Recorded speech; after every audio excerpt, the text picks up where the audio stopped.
Hello URO aspirant, कैसे हैं आप सभी लोग। आई होप आप लोग सब अच्छे होंगे, स्वस्थ होंगे और अपने अपने अध्ययन में व्यस्त होंगे। आज मैं फिर से एक नई शुरुआत कर रही हूँ इस नए व्लॉग के साथ में। तो सुबह 5 बजे उठ के मैं जल्दी से स्नान करके और तैयार होके तुलसी माँ की पूजा कर लेती हूँ और फिर मंदिर जाके वहाँ पे पूजा करती हूँ और फिर हनुमान चालीसा के पाठ करके आती हूँ। मंदिर जाने से एक अलग ही शांति मिलती है और भगवान से एक ही प्रार्थना होती है कि मेरा जो ये सपना है यूआरओ बनने का, इस जर्नी में ये मेरे साथ रहें, मुझे हिम्मत देते रहें और रोज़ मैं अपने सपने को प्राप्त करने के लिए इसकी ओर एक कदम बढ़ाती रहूं। घर आके मैं वापस से अपनी स्टडी टेबल पे बैठ जाती हूँ। यहाँ पे मैं सुबह जो सब्जेक्ट रिवाइज करती हूँ उसी का कुछ पार्ट यहाँ पे बच गया था। यहाँ पे मैं नगर पालिका का अधिनियम पढ़ रही थी, पार्ट बी, जिसके अंदर धारा 28 है निर्वाचन अपराध। उसके अंदर सब धाराएं हैं जिसमें लिखा गया है कि जनप्रतिनिधि एक्ट 1951 के अंदर धारा 125 से लेके 136 तक उसको डिटेल वाइज यहाँ पे सर ने बताया था, उनको एक्सप्लेन कर रखा था। उन्हीं को मैं वापस से रिवाइज़ कर दी थी क्योंकि ये धारा कुछ ज़्यादा ही बड़ी है। तो इसके अंदर बहुत सारे सब धाराएं हैं, तो उन सब धाराओं को मैं याद करने की कोशिश करी थी। वैसे सर ने तो बोला था इसको याद करने की ज़रूरत नहीं है, बस समझ जाओ। पर जब हम लोग बहुत सारी चीज़ें पढ़ते हैं ना, तो ये सारी धाराएं और जो ये नगर पालिका के एक्ट की जो धाराएं हैं वो सारी धाराएं आपस में मिल जाती है। तो इन्हीं को मैं वापस से पढ़ के रिवाइज़ करी थी और साथ में मार्कर से इसको हाईलाइट भी करी थी। जहाँ जहाँ पे जो जो भी मुझे इम्पोर्टेंट लग रहा था वहाँ मैं निशान भी लगाती जा रही थी। यहाँ पे बी पार्ट इतना इम्पोर्टेंट है कि उसके एक एक सब धाराएं भी याद होना ज़रूरी है क्योंकि यही 40 नंबर का आएगा और इसको अच्छे से पढ़ना बहुत ज़रूरी है। साथ में हमारा जो पार्ट 1 है जिसके अंदर जीके है, उसको भी हमें स्ट्रॉन्ग बहुत अच्छा करना है।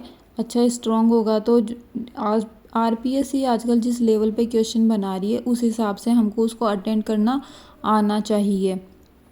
इसलिए मैं इनको अच्छे से फोकस करके याद करने की कोशिश कर रही थी और ताकि मेरे माइंड में जो सारी धाराएं हैं वो अलग अलग तरीके से मैं उनको समझ सकूं। अभी ये सारा डिटेल वाइज लिखा हुआ है। थोड़े दिनों बाद में जब मैं इसको अच्छे से 2-3 बार रिवाइज़ कर लूँगी फिर इसके साथ में शॉर्ट नोट्स भी बनाऊँगी ताकि ये मुझे अच्छे से धीरे धीरे याद हो जाएगा और फिर लास्ट टाइम पे पूरा इतना ज़्यादा रिवाइज़ करने की ज़रूरत नहीं पड़ेगी। पढ़ते पढ़ते ही मेरा बेटा भी यहाँ पे उठ जाता है, तो फिर मेरी प्रेफरेंस इसको संभालने की होती है, तो बुक को मुझे साइड करना पड़ता है। उसको बंद करके मुझे पहले इसको रखना पड़ता है। इसको अच्छे से रखती हूँ क्योंकि ये बहुत ज़्यादा रोता रहता है, तो इसको अच्छे से फीड करवा के और फिर मैं इसको सुला देती हूँ। उसके बाद में मैं आ जाती हूँ अपने लिए खुद को भी थोड़ा टाइम देने के लिए। तो अपने बाल को अच्छे से बांध लेती हूँ सुलझा के, फिर खुद थोड़ा सा तैयार होती हूँ और फिर लग जाती हूँ अपनी दूसरी दिनचर्या के अंदर। तो सबसे पहले मैं मम्मी जी के रूम में आ जाती हूँ। ये मम्मी जी का रूम है और यहाँ पे मेरा बच्चा खेलता रहता है, तो पूरे कमरे को ही मैसअप कर देता है, सारी चीज़ें इधर उधर कर देता है क्योंकि आजकल ये अपने घुटनों पे चलने लग गया है। तो बेड पे सारी जगह घूम घूम के जो भी चीज़ इसके हाथ में आती है वो सब इसको नीचे पटक देता है और सारा बहुत ज़्यादा यहाँ पे फैलाव बिखराव कर देता है। तो उन सबको मैं आ जाती हूँ साफ़ करने के लिए और ये भी ध्यान रखती हूँ कि सारी चीज़ें अच्छे से ज़्यादा साफ़ करके रखूँ क्योंकि उसको हर चीज़ है आजकल मुंह में लेने की आदत हो गई है। तो सब चीज़ों का मैं सारी डस्ट वगैरह को अच्छे से साफ़ कर देती हूँ और ऐसी चीज़ कुछ भी नहीं रखती हूँ जो उसके मुँह में जाके फंस जाए, इसलिए उसका पूरा ध्यान रखती हूँ। फिर अच्छे से सारी बेडशीट को भी अच्छे से साफ़ करके वापस से बेड पे बिछा देती हूँ क्योंकि उसका उठने का टाइम होगा तो पहले वो इसी रूम में आएगा। तो पहले मैं इस रूम की सफाई पहले कर देती हूँ और फिर बेडशीट वगैरह बिछा के और फिर जल्दी से मैं अपने झाड़ू पोछे के लिए तैयार हो जाती हूँ क्योंकि ये काम भी इतना ज़्यादा इम्पोर्टेंट होता है कि इस काम को करते करते ही 10 बज जाते हैं। पर मेरे मन में ये रहता है कि मुझे ये काम जल्दी से जल्दी करना है। यहाँ पे मेरा बच्चा सो रहा है तो फटाफट मैं झाड़ू लगा लेती हूँ पूरे घर के अंदर सारी जगह अच्छे से साफ़ सफाई करके। हम लोग एक ईओआरओ एस्पिरेंट होने के साथ साथ में एक हाउसवाइफ भी हैं।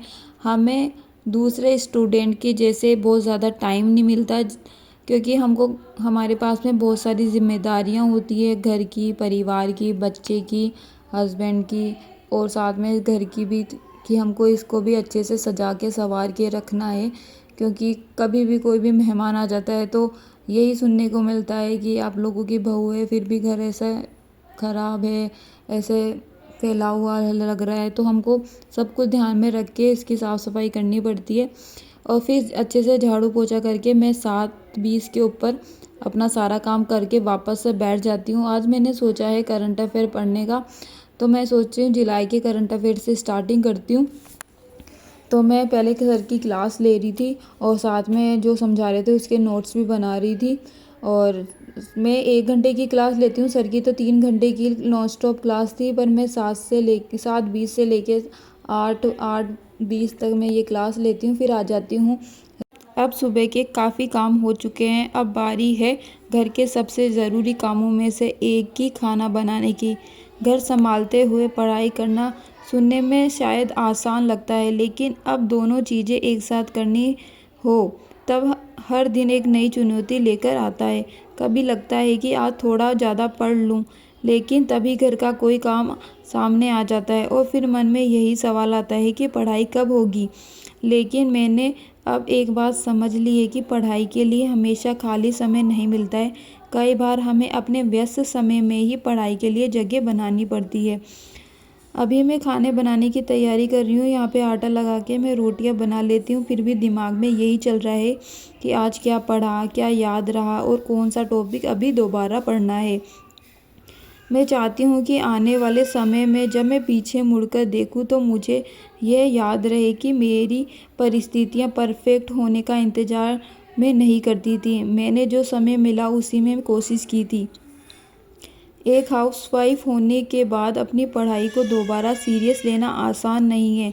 घर की जिम्मेदारियां हैं, बच्चा है, परिवार है, और इन सब के बीच अपने लिए समय निकालना पड़ता है।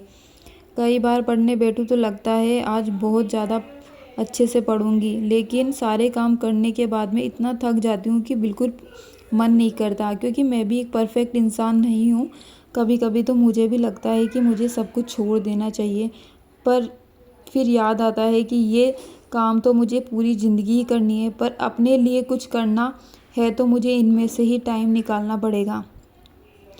आज जो पढ़ रही हूँ उसका रिज़ल्ट शायद आज दिखाई नहीं देगा, लेकिन रोज़ थोड़ा थोड़ा पढ़ती रहती हूँ तो एक दिन यही छोटी छोटी मेहनत मिलके बड़ा रिज़ल्ट देगी। खाना बनाने के बाद में मैं आ जाती हूँ, सारे काम वाम फिनिश करने के बाद में 12 बज जाते हैं।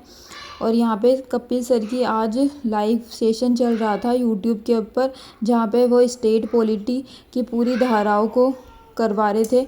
ये क्लास बहुत लंबी थी, इसी बीच में मेरा बच्चा भी आ जाता है, वो भी खेलता रहता है और मुझे भी इसको साथ में संभालते संभालते ये क्लास लेती हूँ।